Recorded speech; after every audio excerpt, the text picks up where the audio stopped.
ඔයා දිනනකොට දිනන්න ඕනේ හොඳම විදිහට, ඔයාට ලැබෙනකොට ලැබෙන්න ඕනේ හොඳම විදිහට. මේක හරිම අපූර්ව ආශිර්වාදාත්මක ප්‍රකාශයක්. ප්‍රාර්ථනාවක් විදිහට මේක ඊටාත්ම හොඳ එකක් වුණාට ප්‍රායෝගික ජීවිතයේදී අපි දන්නවා ඒක ළඟා කර ගැනීම පහසු එකක් නොවන බව. නමුත් සමහර මිනිස්සු ඉන්නවා පුරුද්දට වගේ දිනනකොට දිනන්නේ හොඳම විදිහට, ඔවුන්ට ලැබෙනකොට ලැබෙන්නේත් හොඳම විදිහට. මේකට බලපාන හේතුව මොකක්ද? සමහර කෙනෙක් දිනන්න අපේක්ෂා කරන විදිහට නොදිනද්දී, ලබා ගන්න අපේක්ෂා කරන විදිහට ලබා නොගනිද්දී, ඇයි මේ කාණ්ඩය විතරක් ජීවිතේ වටිනාකම් ලබන්න පුළුවන් ඉහළම විදිහට දිනාගන්නේ? ඒකට හේතුව තමයි ඔවුන් විශ්වීය සංකල්පයකට ගරු කරනවා වටිනාකම් ලබා ගැනීමේදී අනුගමනය කළ යුතු. මෙන්න මේ විශ්වීය සංකල්පය පිළිබඳව අද වීඩියෝ එකේදී අපි කතා කරන්න බලාපොරොත්තු වෙනවා.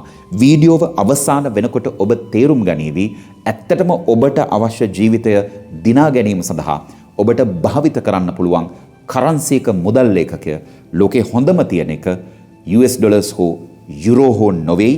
මෙන්න මේක තමයි ඔබට කරන්න පුළුවන් හොඳම ගෙවීම කියලා. මොකක්ද මේ යුනිවර්සලි විශ්වීය වශයෙන් ජයග්‍රහණය කරන මිනිස්සු අනුගමනය කරන මේ අද්විතීය සංකල්පය? විමසා බලමු. රැඳෙන්න අද වීඩියෝ එක ඒ පිළිබඳව.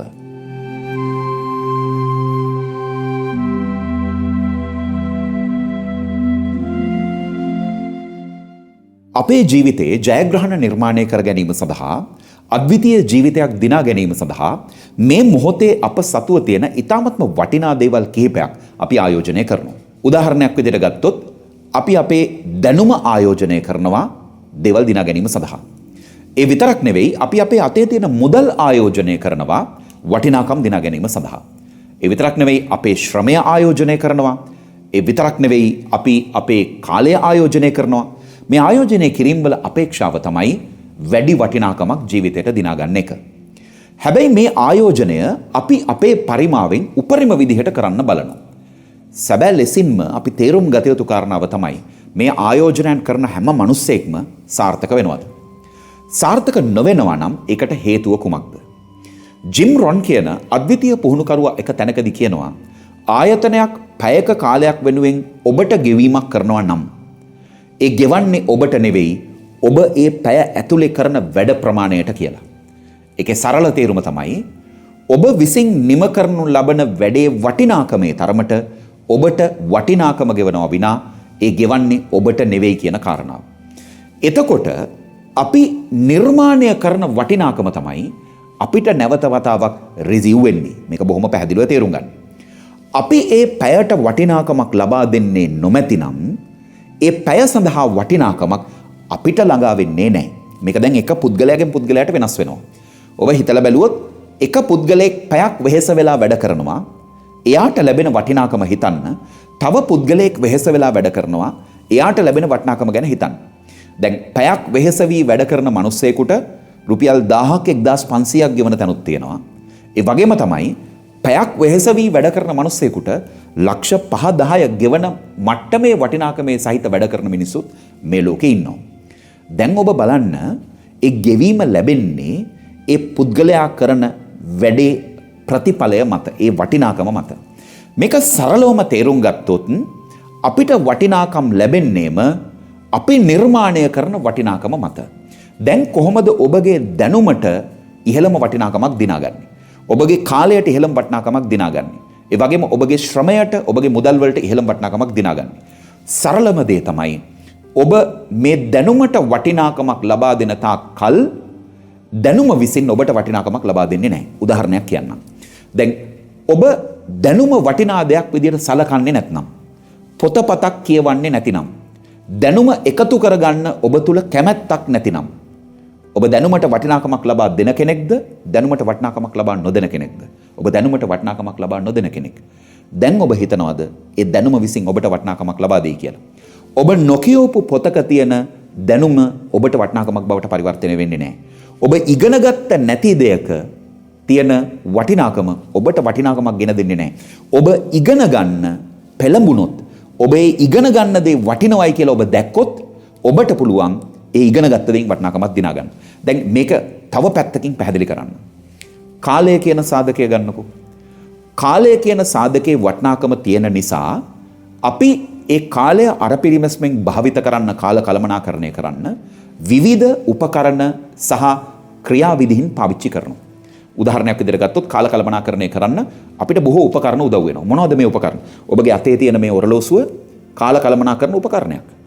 ඔබ නිකරුණේ වෙලාව ගත වෙන්න දෙනව නෙවෙයි. ඔව් වෙලාව ගත වෙන බව ඔයාට පේනවා. ඒ නිසා ඔබ මේක දිහා බලාගෙන ඔබගේ කාලය කළමනාකරණය කරනවා. ඊට පස්සේ එලාම් එක කාල කළමනාකරන උපකරණයක්. මට වෙලාවට අවදි වෙන්න ඕනේ. හේතුව මට වැඩක් තියෙනවා. උපකරණයක්. ඊළඟට ගත්තාම අද වෙනකොට ඔබ පාවිච්චි කරන iPhone එකක් වුණත් Android phone එකක් වුණත් Play Store එකේ App Store එකේ ඔබගේ කාල කළමනාකරණයට උදව් කරන විවිධ apps තිබෙනවා. මේ සේරම තිබෙනවා උනාට ඔබ දන්නවද ඒ දේවල් තිබුණට වැඩක් නැහැ. ඔබ කාලයට වටිනාකමක් දුන්නේ නැත්නම් මේ තියෙන උපකරණ භාවිතයන් සියල්ලම ශූන්‍ය වෙලා යනවා. උදාහරණයක් විදිහට ඔයාගේ අතේ ඔරලෝසුවක් තිබ්බට වැඩක් නැහැ. ඔයා නිකරුණේ කාලය වැය කරනවා නම් ඔයාගේ අතේ ටූල් එකක් විදිහට එලාම් එකක් තිබුණට වැඩක් නැහැ. ඔයා එලාම් එක තියලා උදේ අවදි වෙලා අනික් අතට එලාම් එක ඔෆ් කරලා නිදා ගන්නවා නම් ඒකේ තේරුම මොකද්ද? කාලය සඳහා වටිනාකමක් ලබා දීම වෙනුවෙන් බොහෝ දේවල් ඔයාගේ වටේ තිබුණට ඔයා කාලයට නිසි වටිනාකමක් ලබා දෙන කෙනෙක් නෙවෙයි. ඔබ දැකලා තියෙනවද සමහර මිනිස්සු මේ හැම ටූල් එකක්ම තියෙද්දිත් කාලය නිසි විදිහට කළමනාකරණය කරන්නේ නැහැ. නමුත් සමහර අය ඉන්නවා ඒගොල්ලන්ට අවදි වෙන්න එලාම් එකක් අවශ්‍ය නැහැ. වෙලාවට වැඩ කරන්න ඇප් එකක් අවශ්‍ය නැහැ. හේතුව ඇයි? ඒගොල්ලෝ දන්නවා කාලයට නිසි වටිනාකමක් ලබා දෙන්නට ඕනේ කියලා. නාස්ති කරන්න උන්ට වෙලාවක් නැහැ. සෝෂල් මීඩියා වල නිරර්ථක දේශපාලන සංවාදයන් වලට පැටලෙන්න උන්ට වෙලාවක් නැහැ. ඒ වගේම තව කෙනෙක් එක්ක රණ්ඩු කර කර ඉන්න වෙලාවක් නැහැ. වාද කර කර ඉන්න වෙලාවක් නැහැ. ඔවුන් කාලයට වටිනාකමක් දෙනවා. ඒ කාලයට වටිනාකමක් ලබා දෙන විට කාලය පෙරලා Tamanට වටිනාකමක් ලබා දෙන්න පටන් ගන්නවා. දැන් මම හැමතිස්සෙම කියන දෙයක් මේ කතා කරන සමහර කාරණා මම ජීවිතයේ ඇත්තටම අත්විඳ දේවල්. ඒ නිසා මට බය නැතුව මේ දේවල් ඔබට කියන්න පුළුවන්. මගේ ජීවිතයේ අවුරුදු 10කට කලින් 11කට කලින් හරියටම 2014 මම ආයතනයක රැකියාවකින් නිරත වෙමින් ඉඳලා එක තැනකදී මම හිතනවා නෑ මට මීට වඩා යමක් කරන්න පුළුවන් කෙනෙක්. මගේ ජීවිතය ඇතුලේ මීට වඩා වෙනස් විදිහේ දෙයක් කරලා ආත්ම තෘප්තිය වැඩි මුදලක් උපයන්න පුළුවන් කෙනෙක් විදිහට මම මාව දකින්න පටන් ගන්නවා. අන්න එහෙම දකින්න පටන් ගත්තට පස්සේ මං වැඩ කරන විදිය වෙනස් වෙනවා. මට ලැබෙන දේවල් වෙනස් වෙන්න පටන් ගන්නවා. අද වෙනකොට මම මේ මීට අවුරුදු 11කට කලින් හිටපු කෙනාට වඩා සහ මුලින්ම වෙනස් පුද්ගලයෙක් බවට පත් වෙන්න සමත් වෙලා තියෙනවා. මොකක්ද ඒකට හේතුව? මාව වටිනා විදිහට මම දැකීම. මේක අතිශයින්ම වැදගත්. ඔබට ජීවිතයේ වටිනාකමක් ලබා ගැනීමට අවශ්‍ය ඕනෑම දෙයකින් ඒක ලබා ගන්න තියෙන එකම ක්‍රමය අන් කිසිවක් නෙවෙයි ඒ දෙයට වටිනාකමක් ලබා දෙන එක. ඔබ ඒ දෙයට වටිනාකමක් ලබා දෙන්න පටන් ගත්ත සැනින් ඒ දේ ඔබට වටිනාකමක් ලබා දෙන්න පටන් ගන්නවා. උදාහරණයක්. ඔබ රැකියාව කරන්නේ කුමක් සඳහාද? සරලවම ඇහුවොත් මේ ප්‍රශ්නය මම වැඩමුළුවලදී විමසනවා. ඔබ රැකියාවක් කරන්නේ ඇයි? සමහර දෙනෙක් උත්තරයක් දෙනවා වැටුපක් ගන්න, එදිනදා ජීවත් වෙන්න, ජීවිකාවක් ලෙස මම රස්සාවක් කරනවා. හැබැයි ඔබ දන්නවද ඊටත් වඩා පුළුල් අර්ථයකින් තමන්ගේ රැකියාවට වටිනාකමක් ලබා දෙන මිනිස්සු මේ ලෝකේ ඉන්නවා. ඒ මිනිස්සු තමයි රැකියාවන් වල ඉතාමත්ම ඉහළ තැන්වලට යන්නේ, උසස් තනතුරු වලට පත් වෙන්නේ. මොකක්ද හේතුව? ඔවුන් රැකියාව කරනකොට රැකියාව දකින්නේ මාසික වේතනයක් ලබා ගන්න පුළුවන් දෙයක් විදිහට විතරක් නෙවෙයි. තමන්ගේ ජීවිතයේ තමන්ව ඉහළට ඔසවා ගැනීම සඳහා කදිම ආයුධයක් විදිහට ඔවුන් රැකියාවක් දකිනවා. දැන් මීට කලින් මම මේ උදාහරණය පාවිච්චි කරලා තියෙන එක වීඩියෝ එකක 2016 අවුරුද්දේ ලංකාවේ ප්‍රකට ඇඟලුම් කර්මාන්ත ශාලාවක සේවය කරන ජූනියර් එක්සිකියුටිව් කෙනෙක්, කනිෂ්ඨ විධායකයෙක් පුහුණු වැඩසටහනක් අවසානයේදී මට ඇවිල්ලා කිව්වා සර් මම වැඩ කරන්නේ HR ඩිපාර්ට්මන්ට් එකේ. ඒ කියන්නේ මානව සම්පත් දෙපාර්තමේන්තුවේ. මගේ තාත්තා වඩුවෙක්. මගේ ජීවිතේ හීනයක් තමයි මෙන්න මේ විදිහේ වාහනයක් මිලදී ගන්න එක. හැබැයි මට හිතේ සැකයක් තියෙනවා මට ඒක කරන්න පුළුවන් වෙයිද කියලා. මම ඔහුගෙන් අහපු එක දෙයක් තමයි ඔබගේ ආයතනයේ මොන තනතුරට ආපුහමද ඔයාට වියකල් එලවන්ස් එකක් ගෙවන්න පටන් ගන්න, වාහනයක් සඳහා දීමනාවක් ගෙවන්න පටන් ගන්න. එයා කියනවා ඩෙපියුටි මැනේජර් පෝස්ට් එකට ආපුහම, නියෝජ්‍ය කළමනාකරු කියන තැනට ආපුහම වියකල් එලවන්ස් එකක් ලැබෙන්න පටන් ගන්නවා. එතනදී මම ඔහුට කියපු කාරණාව තමයි වාහනේ නෙවෙයි ඔයා දකින්න ඕන වගේ රැකියාව තමයි වටිනා දේ විදිහට. රැකියාව හරියට කරලා ඔයා ඒ තනතුරට ආවොත් ඔයාට ඒ දේවල් ලැබෙන්න පටන් ගන්න, ඔබට පුළුවන් එතනදී වාහනේ මිලදී ගන්න. 2020 මේ තරුණයා මාව හම්බෙන්න එනවා. ඒ එන්නේ ඔහු කියපු වාහනේ එක්ක. ඔහු එදා කියපු දේ තමයි මම ඉතාමත්ම කෙටි කාලයකින් මේ තනතුරට ආවා. හේතුව මම රැකියාව වටිනා දෙයක් විදිහට සලකලා කළා. උනන්දුවෙන් කරා. වගවීමෙන් කරා, කැපවීමෙන් කරා. මගේ ඉලක්කය තිබුණේ හැකිතාක් ඉක්මනින් කළමනාකරණ ශාස්ත්‍රයේ උඩට යන එක. ඒක තමයි මම දිනාගත්ත දේ. දැන් ඒ දේ දිනා ගන්නවත් එක්කම ඔහුට ඔහුගේ ජීවිතයේ අපේක්ෂාවන් විදිහට තිබ්බ දේවල් තමන්ගේ වටේ හැදෙන්න පටන් ගන්නවා. දැන් ඔබ බලන්න ඕන එක දෙයක් තියෙනවා. ඒ තමයි ඔබගේ ජීවිතයේ ඔබට වටිනාකම් ලැබෙන්න නම් ඔබ ඔබගේ ජීවිතයට වටිනාකමක් දීලා තිබෙනවද? ඒ වගේම තමයි ඔබට රැකියාවෙන් ඔබට වටිනාකම් ලැබෙන්න නම් ඔබ රැකියාවට වටිනාකමක් දීලා තියෙනවද? ඒ වගේම තමයි ඔයාගේ ව්‍යාපාරය අද්විතීයව දලුලා ලියලන්න නම් ඔයාගේ ව්‍යාපාරයට ඒ වටිනාකම දීලා තියෙනවද?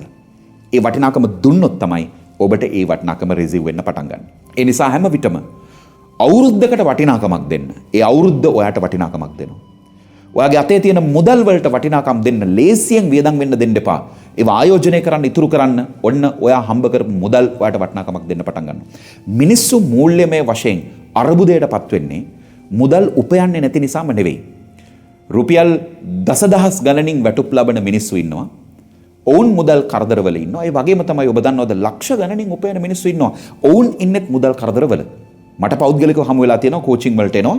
මාසෙකට මෙන්න මේ වගේ ලක්ෂ ගණනක් ඉලක්කම් 6කින් තමයි මම ආදායම උපයන්නේ. හැබැයි මම ඉන්නේ මූල්‍ය කරදරවල. තමන් උපයන මුදලට වටිනාකමක් දීලා නැහැ. ඔහේ වියදම් කළා, පැනික් බයින් කරලා, කලබල වෙලා දේවල් මිලදීගෙන, කලබල වෙලා අනවශ්‍ය වියදම් වලට ගිහිල්ලා. ඒ කියන්නේ තමන් උපයන මුදලට තමන් වටිනාකමක් නොදෙනකොට ඒ උපයන මුදලට බෑ ඔබට වටිනාකමක් දෙන්න. ඒ නිසා හම්බ කරන හැම මුදලක්ම ප්‍රවේශංව වියදම් කරන මිනිස්සු, ඉතුරු කරන මිනිස්සු, ආයෝජනය කරන මිනිස්සු දවසක තමන් හම්බ කරපු දේවල් වලින් වටිනාකම් දිනා ගන්නවා. ඒ නිසා ඔයා ගාව තියෙන දැනුම සම්බන්ධයෙන්, ඔයා ගාව තියෙන මුදල් සම්බන්ධයෙන්, ඔයා ගාව තියෙන ශ්‍රමය සම්බන්ධයෙන්, කුසලතා සම්බන්ධයෙන් වැඩි වටිනාකමක් ඔයා නොදෙන තාක්කල් ඒ දේවල් ඔයාට පෙරලා වටිනාකමක් දෙන්නේ නැති බව ඔයා තේරුම් ගන්න ඕනේ.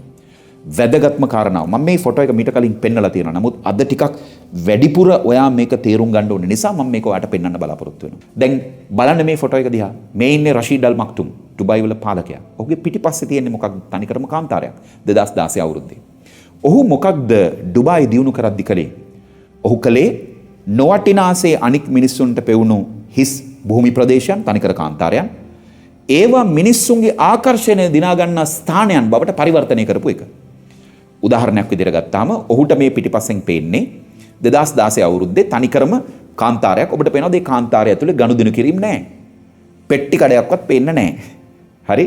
ව්‍යාපාරික ස්ථාන පේන්නේ නැහැ. මිනිස්සු ගැවසෙන බවක් පේන්නේ නැහැ. ඒතර ඒ වගේ භූමියක් අවුරුදු 5කට පස්සේ ඔබ මේ දකින්නේ එක්ස්පෝ 2020 ඩුබායි වල තියෙන විශාලතම ප්‍රදර්ශන භූමියක් සහ සම්මන්ත්‍රණ භූමියක් විදියට, නගරයක් විදියට සංවර්ධනය වෙලා තියෙන ආකාරය. දැන් ඔබට පේනවද මේ පාලකයා මේ භූමිය, මේ හිස් භූමිය පරිවර්තනය කළේ කුමක් බවටද කියලා? ඔහු පරිවර්තනය කළා මිනිස්සු ගැවසෙන තැනක් බවට. ඔහු පරිවර්තනය කළා ව්‍යාපාර කළ හැකි තැනක් බවට. ඔහු පරිවර්තනය කළා හෝටල් ඉදිවෙන තැනක් බවට. ඔහු පරිවර්තනය කළා ව්‍යාපාරික ස්ථාන වැඩිමනත් ස්ථාපනය වෙන තැනක් බවට. යටිතල පහසුකම් ටික දියුණු කරා, ප්‍රවාහන පහසුකම් ටික දියුණු කරා, පහසුකම් වැඩිමනත් වශයෙන් ලබා ගත්තා. ඒ වගේම වෙනත් ප්‍රදේශවල ඉන්න මිනිසුන්ට මෙතන ඇවිල්ලා නවතින්න එතන සුදුසු පරිසරයක් ඔහු සකස් කළා. මේ සකස් කිරීම මත අවසානයේදී අද එතන ඊ타මත්ම ජනාකීර්ණ, ඒ වගේම නිතරම සම්මන්ත්‍රණ පැවැත්වෙන, ප්‍රදර්ශන පැවැත්වෙන භූමියක් බවට ඒකපත් වෙලා තියෙනවා. මම මෙතනට ගියේ 2025 අවුරුද්දේ Future Human 2025 සමිට් එකට මම සහභාගී වෙච්ච කොන්ෆරන්ස් එක තිබ්බේ මෙතන. දැන් පේනවාද රෂීඩ් මක්තුම් ඒ භූමියට වටිනාකම දුන්නාම ඒ භූමිය දැන් ඔහුට වටිනාකම් දෙන්න පටන් අරන් තියෙනවා. ඔහුගේ රටට වටිනාකම් දෙන්න පටන් අරන් තියෙනවා. ඒ නිසා මම ඔබගෙන් ඉල්ලන්නේ සමහර විට ඔබගේ ජීවිතයට ඔබ තාම වටිනාකම දීලා නැහැ. ඒ නිසා තමයි ඔබට වටිනාකම රිසීව් වෙන්නේ නැත්තේ. ඔබ ඔබගේ රැකියාවට තාම වටිනාකම දීලා නැහැ. ඒ නිසා තමයි ඔබට තාමත් රැකියාවෙන් වටිනාකම රිසීව් වෙන්නේ නැත්තේ. ඔබ ඔබගේ සම්බන්ධතාවලට වටිනාකම දීලා නැහැ. ඒ නිසා තමයි ඔබ සම්බන්ධතාව පවත්වන අයගෙන් ඔබට වටිනාකම රිසීව් වෙන්නේ නැත්තේ. මේ ලෝකයේ තියෙන යුනිවර්සල් කන්සෙප්ට් එක තමයි ඔබ වටිනාකම් දෙන තරමට තමයි ඔබට වටිනාකම රිසීව් වෙන්නේ. දැන් ඔබ මගෙන් ප්‍රශ්නයක් අහවි. එතකොට සමහර වෙලාවට මම මගේ රැකියාවට උපරිම වටිනාකම දීලා මම වැඩ කරනවා. හැබැයි ඇයි මට රැකියා ස්ථානයේ වටිනාකම නොලැබෙන්නේ? ඔබ එතනදී කියාවි ඒ නිසාම මම අධෛර්යමත් වෙලා ඉන්නවා. මම මගේ රැකියාවට වටිනාකමක් දෙන්නේ නැහැ. මගේ බොස්ගෙන් මට කිසිම දවසක ප්‍රශංසාවක් නැහැ. ඒ වගේම මට ඉහළ වැටුප් වැඩිවීමක් නැහැ. ඒ නිසා ඇයි මම මේක කරන්නේ? නෑ. ඔබ ආයතනය සහ බොස්ව අවිශ්වාස කරාට කමක් නැහැ. හැබැයි ඔබ රැකියාවේ තියෙන බලය අව탁සේරු කරන්න එපා. සමහර තැන්වලදී අපි වැඩ කරනකොට අපිට හරිම වටිනාකම ඒ තැන්වලින් ලැබෙන්නේ නැහැ. අපිත් එක්ක ඉන්න මිනිස්සුන්ගෙන් අපිට ලැබෙන්නේ නැහැ. හැබැයි අපි හොඳින් වැඩ කරනකොට ඒකෙන් පොලිෂ් වෙන්නේ අපිව, සුමට වෙන්නේ අපිව, අද්විතීය වෙන්නේ අපිව. සමහර විට ඔයාගේ වටිනාකම ඔබට ලබලා දෙන්නේ වෙන ආයතනයකින්. ඒ නිසා ඒ වෙනුවෙන් ඒ විශ්වාසය මත පදනම්ව රැකියාවේ බලය ගැන හිතමින් වැඩ කරන එක නවත්තන්න එපා. හැම විටම තමන් කරන දේ විශ්වාසයෙන් වටිනාකමක් දෙමින් කරන්න කොයි මොහොතක හරි ඔබට ඒක ලැබෙන්න පටන් ගන්න වෙලාවක් එනවා. ඒ නිසා කිසියම් හෝ මොහොතක තමන් වටිනාකම් ලබා දෙන්නේ නැතිව යමකට ඔබ එයින් වටිනාකම් ඉල්ලා ඉන්න එපා. මොකද ඒක ලැබෙන්නේ නැහැ. අපි භාවිත කරන පණ නැති දේවල් වලට පවා ඔබට ඉහළ වටිනාකමක් දෙන්න පුළුවන් වෙන්නේ ඔබ වටිනාකම් දෙනකොට. ඔබගේ වාහනය ගන්න. මේ වාහනය ඔබ ඉතාමත් හොඳින් මේන්ටේන් කරේ නැත්තම්, සර්විස් එකට වෙලාවට අරගෙන ගියේ නැත්තම්, නඩත්තු කළේ නැත්තම් මේ වාහනයට බෑ ඔබට උපරිම කාර්යක්ෂමතාවයෙන් නැවතත් ඔබට යමක් ලබා දෙන්න. සමහර වෙලාවට ඔබ යන්න ඕනේ අත්‍යවශ්‍ය ගමනක් යනකොට ඔයාව මග නවත්තනවා. ඒ හේතුව ඔයා වාහනයට වටිනාකමක් නොදෙනකොට වාහනේ ඔයාට වටිනාකමක් දෙන්නේ නැහැ. ඔබ ඒක තැන තැන හප්පනවා, සූර ගන්නවා, තලා ගන්නවා. ඔයාට ඒක විකුණනකොට ප්‍රශ්නයක් එනවා. ඇයි මේක ඇක්සිඩන්ට් වෙච්ච වාහනයක්. මිනිස්සු ඔබට වටිනාකම දෙන්නේ නැහැ. ඒවා මිනිස්සු පරීක්ෂා කරලා බලනවා. ඔබ වටිනාකම් දුන්නා නම් යමකට ඒ හා සමානව වටිනාකම් අනික අතර රිසීව් වෙනවා. ඒවා ජීවීන්ටත් පොදුයි, ඒවා අජීවී දේවල් වලටත් පොදුයි අපි පරිහරණය කරනවා. ඒ නිසා ඔබට ජීවිතයේ යමකින් වටිනාකමක් අවශ්‍යයි නම් ඒකට ඉහළ වටිනාකමක් දෙන්න. අද මේක ඔබට තේරුම් ගන්න කියන අවසාන දේ තමයි මේක. ඔයාට මේක තවත් වීඩියෝ එකක් විදිහට දකින්න පුළුවන්. ඒ තවත් වීඩියෝ එකක් විදිහට දැකලා මේක නොසලකා හරින්න පුළුවන්. කෙනෙක් ඉන්න පුළුවන් මේ වීඩියෝ එක දිහා බලලා මේ මිනිස්සයා කිව්වේ වටිනා කරුණු ටිකක්. මම අද ඉඳන් ජීවිතේ දේවල් වලට වටිනාකම් දෙන්න පටන් ගන්නවා. ඔබ හිතන්නේ මේක තවත් එක වීඩියෝ එකක් විදිහට දැකලා ඒක නොතකා හරින මිනිස්සයාද දවසක මේ වීඩියෝ එකෙන් යමක් දිනාගන්නේ? එහෙම නැත්නම් මේ වීඩියෝ එකට වටිනාකමක් දෙන මිනිස්සයාද ඇත්තටම මේ වීඩියෝ එකෙන් යමක් දිනාගන්නේ? හිතලා බලන්න. ඔබ යමකට වටිනාකම් දෙන තරමට ඔබට ඒ දෙයින් වටිනාකම් රිසීව් වෙන්න ගන්නවා. මේක විශ්වාස කරන්න, ඒ වෙනුවෙන් වැඩ කරන්න. අද වීඩියෝ එක ගැන ඔයාට හිතෙන අවංක අදහස කමෙන්ට් එක තියන්න. වටිනාකමක් දෙන්න වීඩියෝ එකට මොනවාද කිව්වේ කියන කාරණාවට. ඔබට දකින්න හම්බෙයි ඔබ සටහන් කරන්න අද්විතීයමක් නම් මම ඒ අද්විතීයම වෙනුවෙන් ඔබට අද්විතීය කමෙන්ට් එකක් දෙනවා. හරි? ඒත් එක්කම මේ වීඩියෝ එක ෂෙයා කරන්න. ඒ වගේම ළඟ කෙනෙක් එක්ක බෙදා ගන්න, සාකච්ඡා කරන්න. channel එක subscribe කරලා නැත්නම් subscribe කරන්න. ඒ වගේම තමයි ඔබට පුළුවන්කමක් තිබෙනවා නම් channel එක තවත් යාළුවෙකුට recommend කරන්න අමතක කරන්න එපා. හේතුව අපි 3 ලක්ෂයක් වෙන subscribers ලගේ සමාජයක් ගොඩනගමින් ඉන්න වෙලාවක්. ඒකට අපිට උදව්වක් වෙන්න. ගිහිල්ලා එන්නම් තවත් වටිනා content එකකින් ලබන සතියේ නැවත හමු.